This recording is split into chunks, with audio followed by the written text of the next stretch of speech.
I remember a conversation I had with a guy, Justin Bourne, and he'd been advertising for these two roles and he hadn't gotten any interest. And I asked him if I could look at the job ad.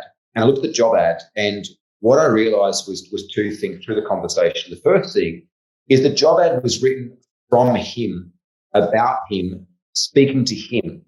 Mm. And the role that he was trying to hire was a technical role, and he was creative, right? So if you're trying to hire for a technical role, you need to write the ad that speaks to a technician, not a creative, right? It's too fluffy for them. Yeah. If you're writing an ad where you're wanting to attract a creative, don't get too detailed specific. It'll be a turnoff for them. So sit in the shoes of the person you're trying to hire and speak to them in their language. Now, this is 101 of leadership in general, Miranda. Yeah. Right? Understand your employees. I understand that your needs are very different to Michael's needs or any other one of my employees. So I'll ask you different questions. I'll relate with you differently. I'll buy you different presents for your birthday than what I buy my other staff. It's not a one size fits all because you're a different person, right? That's a common mistake that employers make. It's like, oh, I'm just going to buy a movie voucher for all my employees for their birthdays, when half of them don't watch movies, don't like movies. It's like, take time to get to know your employees. And so that's the same thing when we start talking about values and culture. It's like the more that you understand them, the more that you can relate to them. So who are you trying to hire?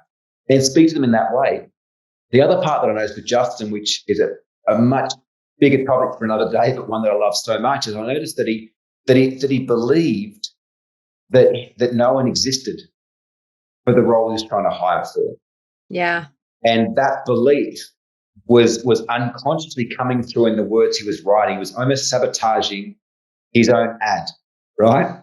And so once we shifted the belief, and I just asked him the question, I was like, Justin, the role that you're trying to hire is like, yes, it was like this technician that was designing these architectural buildings. Yeah. I was like, do your competition have people in these roles? He's like, yes. I was like, right. So if it's possible for them to hire for these roles successfully, does that mean that it could also be possible for you? And he said, yes. And that resolved the belief. I was like, right, how do we talk to that person? Yeah, the beliefs we focus on what we get what we focus on, and if we believe that something doesn't exist, we're not going to notice it. I love what you were saying around thinking about who and writing for the person you want to attract. To chuck a couple of practical tips in there and how you could do this is at the beginning of an ad, put in 3 questions that think about the person you want to attract. And it may be that you're looking for a particular type of person, but think about where they might be at in their job or career and what the next step for them may be. So it could be like, are you an A grade looking for the next step in, as a team leader? Or next step in your career? Are you highly detail conscious and thrive, get pedantic around things being accurate? Do you love, do you notice when everything's out of place? Are you someone that loves and thrives on, problems? And all of a sudden you begin to see the sort of person that would go, that's me. That's me, and then they will read on. So putting something like that at the beginning, just thinking about who it is you want to attract, your marketing to them. The other thing I would say after you've done that is be ready to move really fast, which builds on what you were talking about, Barry, around have your processes in place. Don't go, oh, crap, I've got a bunch of applicants. What do I do now? Because the way things are at the moment, they will not be picking up the phone. They'll have a job. Like, you've got to be ready to move at a lightning speed and impress the socks off them with such a slick process, and to be so clear about who you are as a business that you just stand head and shoulders. They're like, I've got to show up to that. Yeah. And what I'm hearing, it's just the thing that just came straight through for me, right? Yeah. Is if you look at systems for a second, like a system done is better than a system perfect. And what I mean by that is perfectionism stops people getting things done. They try to get it perfect.